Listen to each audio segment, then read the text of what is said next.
আমার সাহেবের এখন তার ডান হাতে ফ্রোজেন শোল্ডার দেখা দিচ্ছে।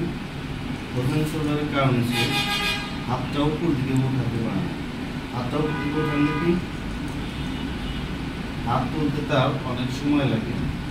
আস্তে আস্তে আস্তে আস্তে এই পর্যন্ত তুলতে পারছে, আর তুলতে পারে না সে। আবার নামান দেখি, হাত সোজায় দাঁড়ান দেখি, হাতটা পিছনে নেন দেখি।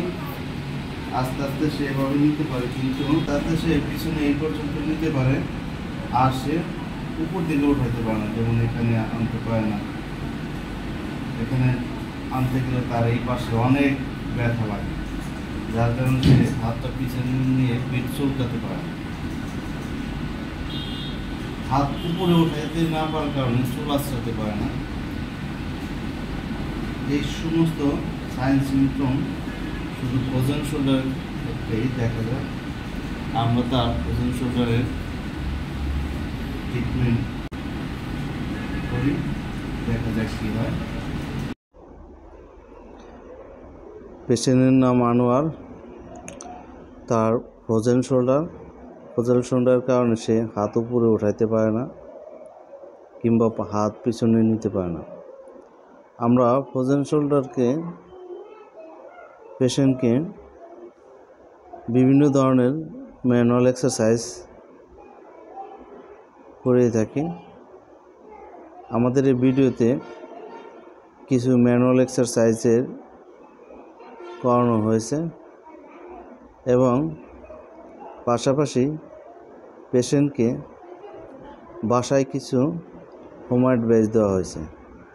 অর্থাৎ পেশেন্টকে বাসায় কিছু এক্সারসাইজ শিখিয়ে দেওয়া হয়েছে, যে এক্সারসাইজের মাধ্যমে পেশেন্ট নিজে নিজে তার ফ্রোজেন শোল্ডারের যে ব্যথা, সে ব্যথা থেকে নিজে নিজে মুক্তি লাভ করবে। বাসায় যে আমরা 3টে এক্সারসাইজ দেখিয়ে দিয়েছি বা শিখিয়ে দিয়েছি, সেই 3টি এক্সারসাইজের নাম হলো পুলি এক্সারসাইজ, ওয়াল ক্লাম্বিং এক্সারসাইজ, আর একটা হলো পেন্ডুলাম এক্সারসাইজ।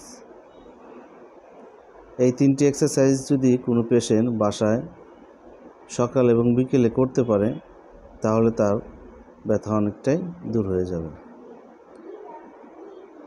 এখানে আমরা পেশেন্টকে পুলি এক্সারসাইজ কীভাবে করাইতে হয় সেটা শিখিয়ে দিচ্ছি। এভাবে সে এক হাত উপরে নিচে, এভাবে সে 20 বার করবে। সকালে 20 বার, রাতে 20 বার, বিভিন্ন অ্যাঙ্গেলে করবে। এক্সারসাইজ নাম ওয়াল ক্লাম্বিং এক্সারসাইজ। এভাবে সে ওয়ালে আস্তে আস্তে আস্তে আস্তে ধরে ধরে হাত তার উপরে উঠাবে।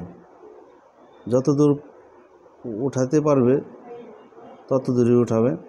উঠানোর পর ওয়ালের সাথে সে 2 হাত চাপ দিয়ে মাথাটা সামনের দিকে ঝুঁকাবে। এভাবে সে 10 বার করবে। নামানোর সময় 2 হাত সরিয়ে নামাবে।